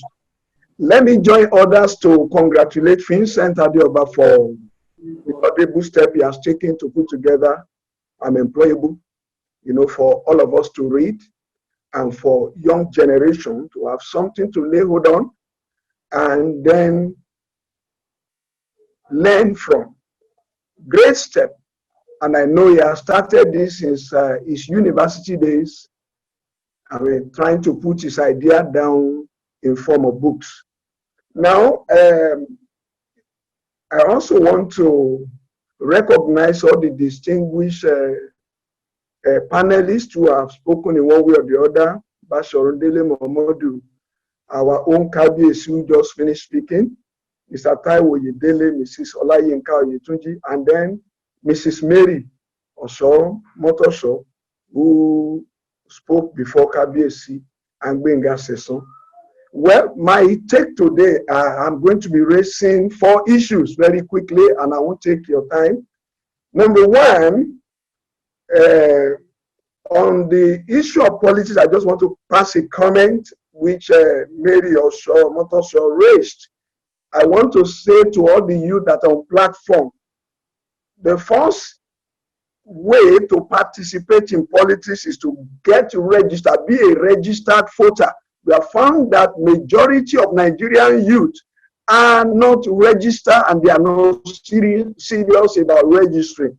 Number two on that is, as a young person, from your university age, you can join a party. Join a party to make a difference. We have a great population of youth that are not relevant on the day of election. Then number three, we have to, when we join a party, when people do their business as usual, if we constitute a good number in those party meetings, we will be able to speak out against things they have been doing there that has wrecked Nigeria, that has given us a wrong structure where only thugs and people that have fake certificates are the one appearing in the scene of managing Nigeria. So I just feel I should put that together as my addition to what you have said. Now on KBC's point, KBC asked us, Why is Obafemi Awolowo University, University of Ibadan, and all those first generation universities are not the best? Why will Covenant University be the best today in Nigeria? Is it that those universities have the best lecturers? Why? I want to tell you that by the way we have configured Nigeria in the last 60 years, public investment is like a curse. People come into public thing as employee and want to do what they like. In most cases, if you become the vice chancellor of university, you cannot sack anybody for doing any wrong. So many protocols that can never make any human being to be effective and efficient runs in public system. And when all these set of people go to private university and others to go work, they have to dance to the tune of what the system in those private university wants. Covenant University was built by many of us who work in public university. And they turn out, why can't we turn our own university to the best? We are all irresponsible people in Nigeria. We vandalize public investment. We destroy things we need. We through corruption do so many things the way others that have done it wrongly are doing it. I think we have to change that. If we all change in our little corner to give the best to Nigeria, all those great institutions will come back alive and come to where they really belong to justify public investment in them. Now, number 2 point, that's just my comment on what people have presented, which I made when I came on the platform. Number 2 is on the launching. And I want you to, I hope you are online, you are hearing me clearly. I want to be sure I'm talking to you. Now, on the launching we are on, you will see that everybody that you have asked to launch has had to reserve their comments. They have had to tell you they cannot mention. That shows that launching, I want us to begin to think differently. We can say presentation of books. When you present book, you are trying to place it in the market and for people to know that a book exists, this is the value it has, and the content and value of that book brings in its economic blessing. I have lived all over the years, people just write books and they bring big people who come to donate the money they don't make. The money at times that they steal, or the money they will tell you they want to give and will never give. So I think we should move away from the idea of launching either in church, either in things we do. Why am I saying this? As an economist, every 1 naira should go for value. It is a social system that we are born with and that has not helped our nation and cannot help us. So I will prevent next time I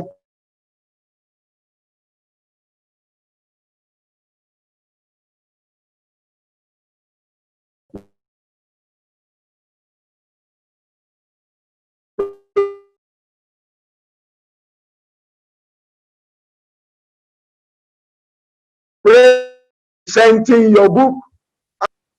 I will be alive by the grace, whatever you want me to do, but let's launching in church, on social platform. Number 1, put people on pressure to give wrong impression that they are rich to the poor.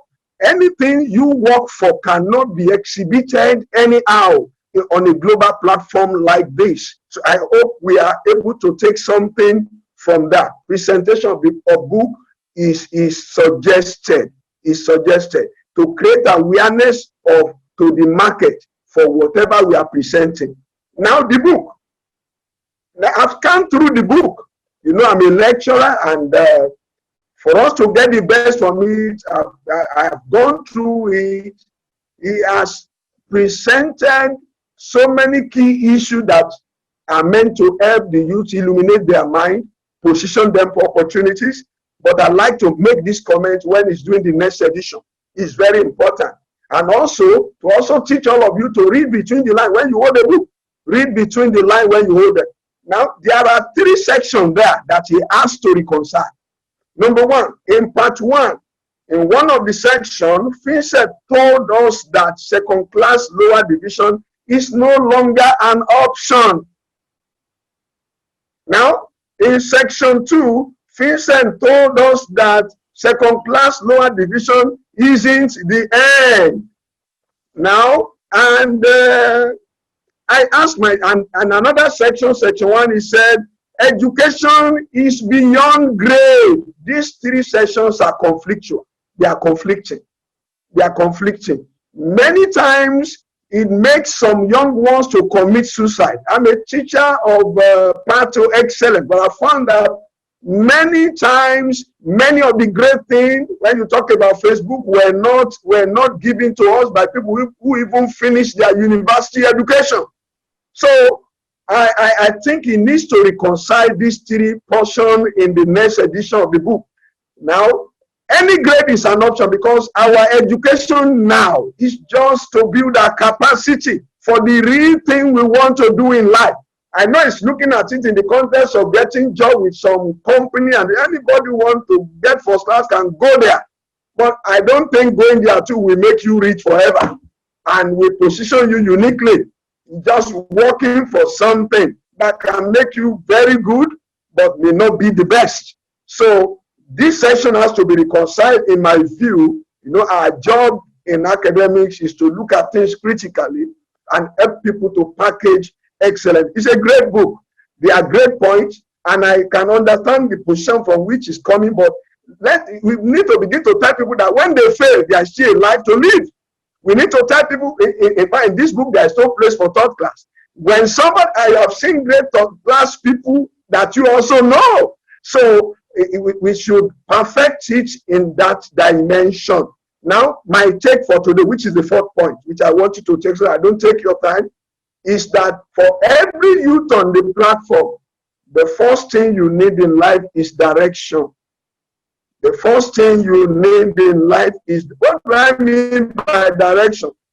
I'm talking about you knowing what to commit your life to pursue. Many of the young ones that I see around are copying others, and that will make you to lose your uniqueness in destiny. I want you to listen to me very carefully. Oh, they are going to farm. I'm going to farm also. Oh, they are investing in stock. And this is what you teach. We all teach motivational speakers. I'm finding them not very as correct. They are more theoretical. Now, everybody, we are all created to complement one another. And in that context, we need, the first job of a young man is to discern himself. Discern yourself, your uniqueness, where you belong in destiny, who you are, what training you have, what education you are, what are the things you enjoy doing, what are the gifts you are loaded with, which God has packaged in you to fit somewhere great in life, to do what people or somebody else cannot do for us here. So we should drop copying. We should drop competing with people. You are created with certain uniqueness, whether you have failed or passed in any academics. I found that, you know, I have so many mentees around me that are loaded. You may not be academically excellent, and have something to, I'm now leading people to be able to know where they are unique. We have defined Nigeria for 60 years, telling people anybody who does not have a degree cannot live. And that's why everybody wants to have a degree. We have built an educational structure where price for degree is cheaper than price for primary and secondary education. And that's why a lot of investment in education in Nigeria is not justified because of high level of illiteracy. Many end up in this same university and they cannot communicate very, very well because the foundational education is more expensive in Nigeria. What should be cheaper is more expensive. What should be expensive, we all make it more cheap because of the struggle of ASU, their mentality of what we call, is it Karl Marx mentality that believe everybody is created equal. I want to say it here, twins are not equal to one another. We are created uniquely. Even twins born by the same mother and father can never be the same. Drop your strange doctrine of equality. We are created by God uniquely to be able to fit into certain area in life and advance humanity, advance the society, lift the system. Now, I believe you got that point. So your uniqueness, discovery of your uniqueness will feed you correctly and give you control over whatever you lay your hand upon to do. So you need a distinctive understanding. I'm making some statements as I'm rounding off. You need a distinctive understanding of yourself to discern your way. Don't rush into anything. Get what you want to do right. You will die struggling if you seek to be equal to someone else. I want you to note all this today as it's a great platform for us to know what to do with our life. So I feel I should drop this with everybody here. So when you design yourself, then build yourself. Build your capacity for whatever you want to do. Get yourself empowered. You know, before you engage in this, many are starting business, they are getting frustrated. Many are collecting loans before they put together what they are doing. The loan is finished and they cannot get to go on. Why? They don't get themselves properly educated to be able to face the thing they are pursuing with all. Many are frustrated because of failure in the direction they are not used to. So let's note this for today. And so finally, I want to congratulate everybody for being here. And it's my prayer that God will lift all of you and bless you. Note this. Until we begin to do things differently, there is no way for us in Nigeria. What we have been doing are completely wrong. The structure of Nigeria is wrong. The way we run when we are appointed to position is wrong. We see public offices as gateway to wealth.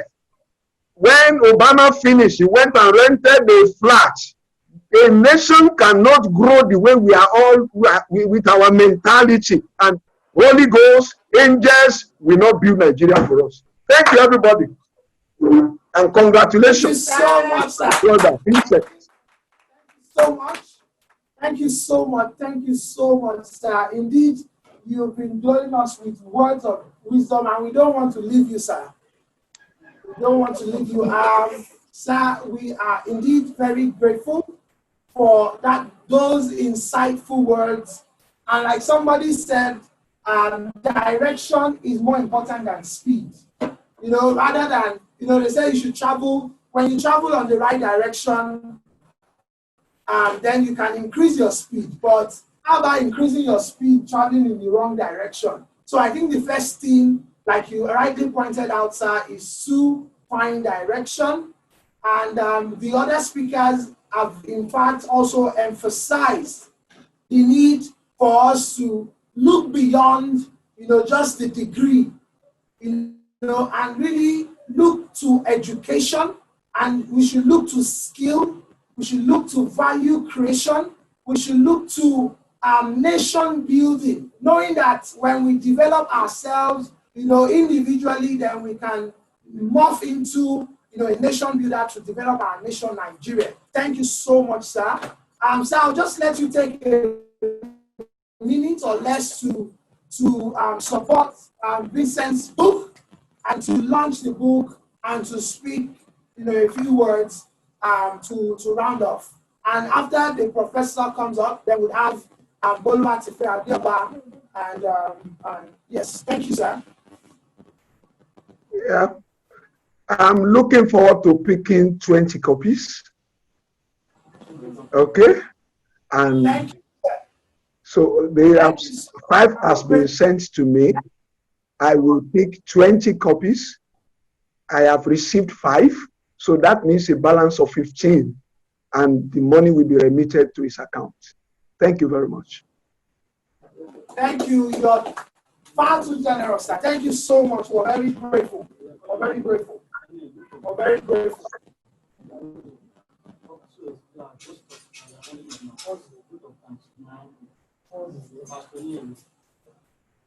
So we'll be rounding off now, and we'll be calling on Pastor Olielu to give a few words before Boluwatife Adeoba gives the vote of thanks. So, gentlemen, we're very grateful to all of you who started with us at 4 p.m. and you're still here till now. We appreciate your patience and your attentiveness and for participating very actively And this is the first session that I am, comparing, and with such active interaction in the chat box. We're very grateful, and you can see you're all excited about this project. And like Taiwo said, young people should support other young people. And I think that is how we can all legitimately create wealth and further put Nigeria on the map. So we'll let the pastor speak or give a few words. I think he's on now, and then Olatife Adeoba will give the vote of thanks. Thank you.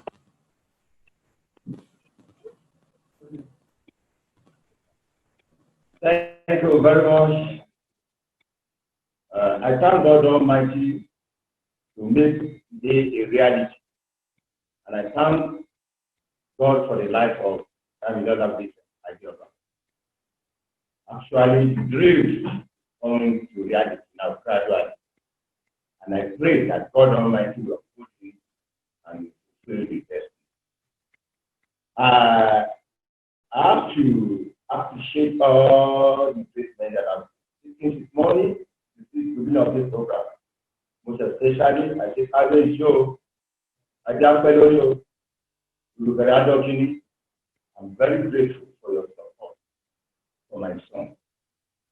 You are really, really lead behind him. And God Almighty lead behind you to the throne and live now. I also want to thank the boss, Mr. Taiwo Oyedele. I know this is not the first time. Even during his wedding, I saw him physically in every way supported the Damilola. And I pray the Almighty God will support you, support your family and your children. They will get there. Also, there are many people here that have spoken today, but I can't mention everybody. But I must mention the man that I've been hearing about this for long, Mr. Dele Momodu, the wonderful. God Almighty will support you and will lift all your children high.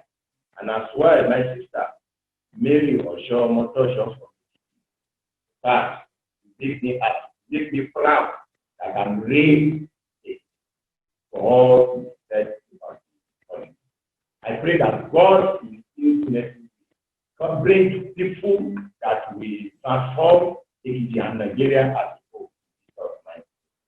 The Lord will support all of you and will not fail and will not fall. I thank God, Damilola, people are speaking about you, and I'm happy today. I'm the happiest person today because you are moving higher and we go higher. Everyone at home appreciating you and all what you are doing. God Almighty. Thank you. Thank you so much for that very concise remark. But before we take the vote of thanks, please check the chat box.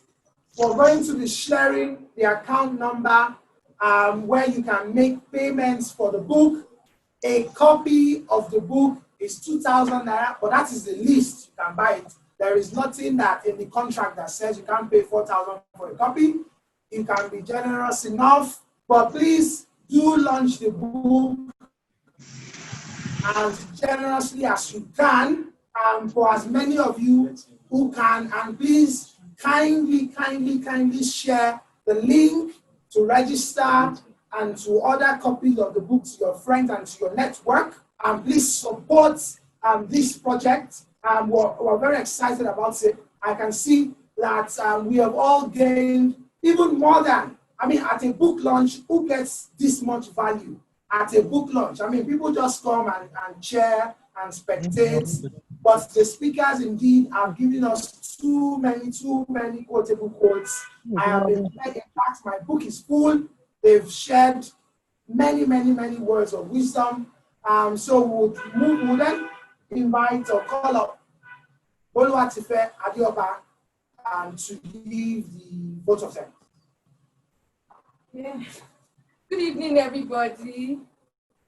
I hope the past 2.5 hours have been impactful. For me, it has been a very a mind-blowing experience. Yes, I've learned one or few things, and I hope you too have learned one or two things. So I want to first of all thank God Almighty for making this day possible and for this great opportunity. And I would like to thank everyone joining us on Facebook, on Instagram, via Zoom. Thank you for staying from the beginning, even up to this time. We've exceeded our time by about 30 minutes, and you guys are still here. So that means this is not just an ordinary program.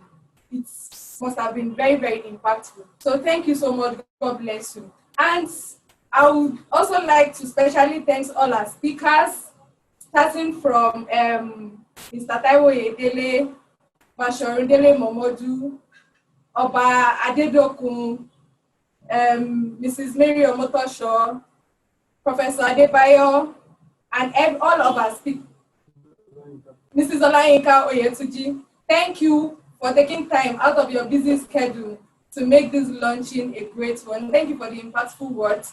Like, we've learned one or two things, and we promise to make use of them even in our daily lives. So for Taiwo Yedele, you talked about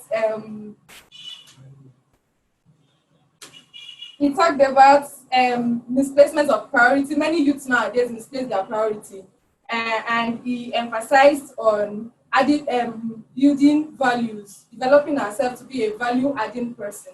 So one thing that I'm able to think out of all these speakers is value. What value?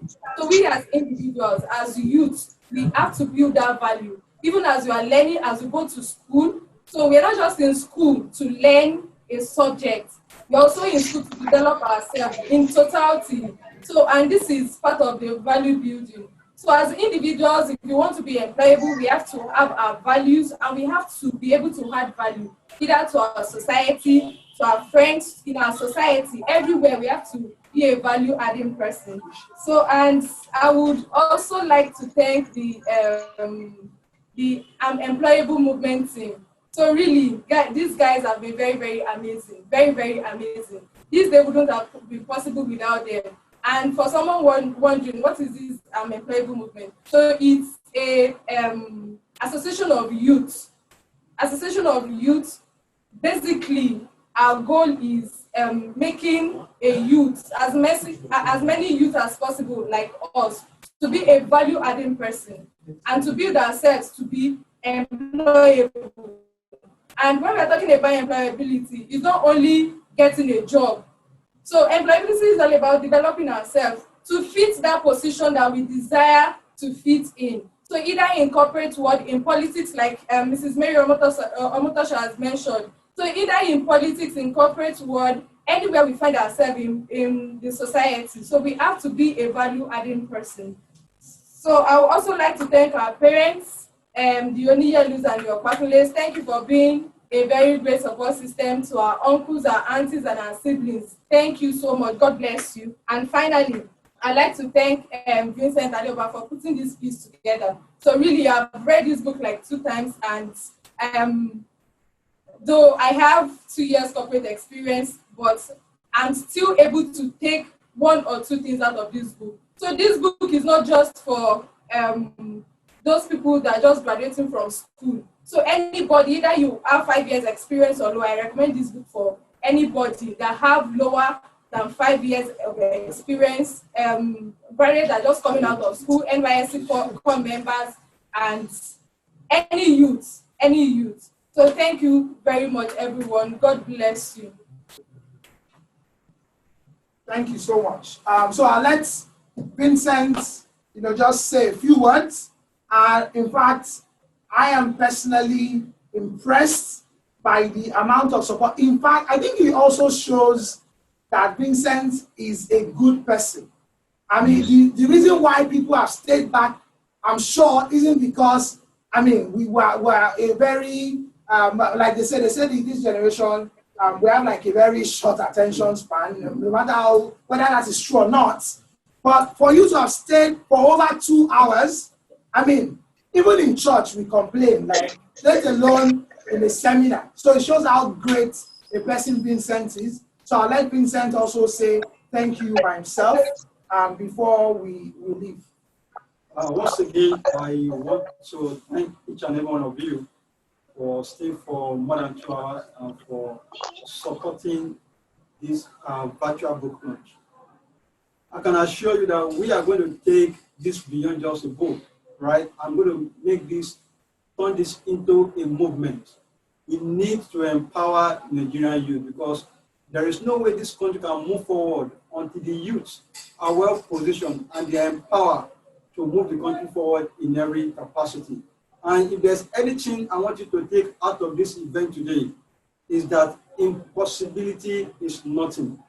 I remember when I started working on this book, less than 3 months ago. Yes, I have some content that have been put together for some time, but the major work was done in less than 3 months. I started around April, and I decided that we are going to do this. I look at the whole corona issue. How am I going to launch this book?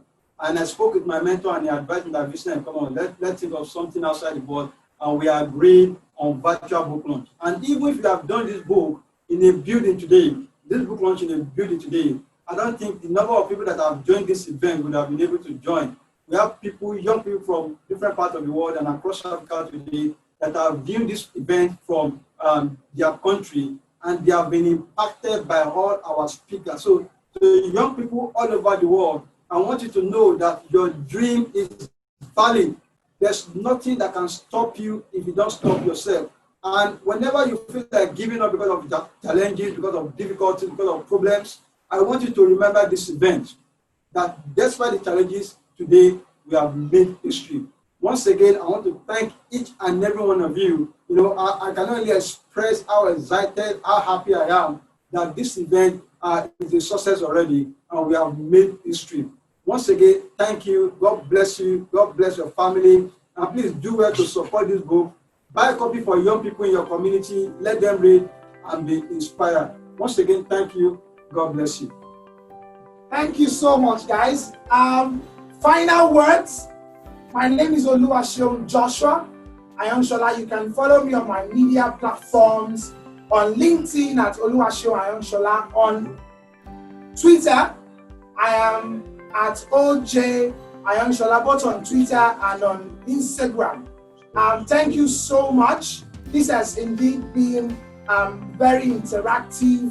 We've all learned a lot, and we're very glad to be associated with the name Vincent Adeoba. And indeed, we'll take this beyond a book. It is going to become a movement of nation builders, a movement of value-adding Nigerian youths, a movement of youths who are making legitimate income, a movement of youths creating wealth through sheer hard work and core values and all of the wonderful, incredible, wise, sagacious things that the speakers have all mentioned here today. Thank you so much, and shout out to Oluwaseun Opeyemi, Joy, Osuyemi, Forcados. Those of you who have been very active in the chat. Osasui, Femi, I can see many names. Elijah Omishore, Abiso Okele, Bolaji Shuaib. Thank you so much. And I agree, this is a success already. And I'm very proud to be comparing, the first virtual book launch in Nigeria. I compare virtual events. So please reach out to me on my media platforms. And thank you guys. Thank you so much.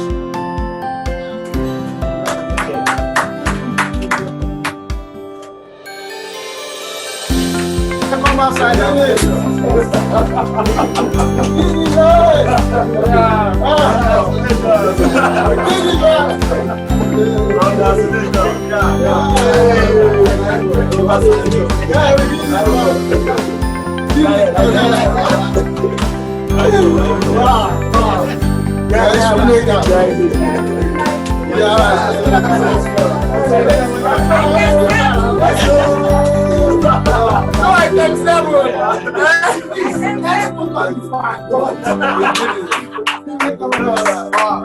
Nice one.